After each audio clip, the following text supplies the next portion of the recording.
Afternoon everybody, I've just done my swim. I did a mile and that's all I wanted to do today, to be honest. I could have done more, but I just thought no, my back was twinging. So I'm going to pick the kids up now, so I'm going to do my video now on the reasons why obviously I decided to stop everything I was doing. And guys, to be honest with you, the main reason is my mental health. When I first started taking coke and drinking, it was all fun and games. I didn't think I was hooked on it. I didn't think I was addicted. I thought I could take it and leave it, and I used to just palm it off as being a bit of a party girl on the weekends.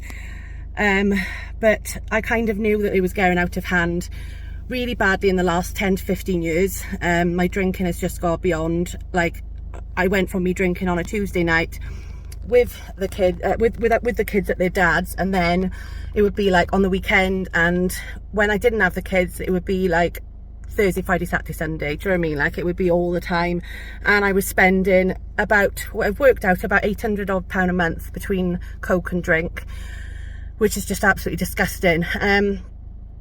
I think I realised I had a really big problem when I used to hide it from my boyfriend. So my boyfriend would go to work and he'd be working nights, and I would wait for him to go to work, and then I'd go and get a bag, or I'd hide my wine and my vodka or whatever in the boot of the car until I dropped him off. He knew, you know what I mean? Like, he did know. And how sad is that? Like, do you know what I mean? I was just doing it in the house on my own. I wasn't even with anybody. I didn't have any company. It would just be something I would do to pass the time away. And because I just didn't like being on my own, I didn't like being alone with my own thoughts. I have got a diagnosis of borderline personality disorder. And it is hard, guys, to live with that. Like, you know, your mind is... I am medicated as well, and I have had counselling in the past. But it's just like your mind doesn't shut up. Like, you know, your brain is just constantly on the go. And I think I used to medicate with drink to begin with, just to kind of stop the emotions and stuff. And it went from that. I used it for that, and then I used it to numb emotions, and then I used it every time me and Marcus had a row. Then I used it every time it was a sunny day. And before I knew it, it was just an excuse for every occasion. And when I wanted to stop, I couldn't, and that's how I knew I had a problem. I would go, like, I don't know, 2 days, and then I'd relapse, and then I'd go another couple of days. And then what was happening is I was sleeping like most of the week. Like, I had no energy whatsoever. The coke obviously gives you loads of energy, but then when you stop it, you're on like a 4-day come down. And I would be like sleeping, not wanting to get up and have a shower, not wanting to do fuck all, didn't want to do my food shopping. Sometimes I wouldn't even want to put my bins out. It was just really bad, guys. Do you know what I mean? Like, I just completely lost like my sense of self, and I didn't have any pride in anything at all anymore. Yeah, and I just didn't want to be here anymore, if I'm honest. I really just... It's hard to talk about that bit of it, but that's how it was. I just thought I didn't want to be here anymore, and because the kids have got different dads and they're so close, obviously if I wasn't here, they'd have to go and live with their dads, and then they'd be separated. And that was the only thing in my mind. That was the only thing keeping me here. Like, how sad is that? Like, that was the only thing I thought was the reason for staying on this planet. And it wasn't, you know. I just couldn't see a way out, and I just thought to myself, I'm going to put it on TikTok. I'm going to put it on TikTok. I managed to get to 5 days on my own, and I just had my last drink on the 27th of December, and I just realised I didn't want to drink anymore. Put my wine down and I swapped it for water, and I've never drunk since. But I got to 5 days on my own, and I thought, I'm going to struggle with this.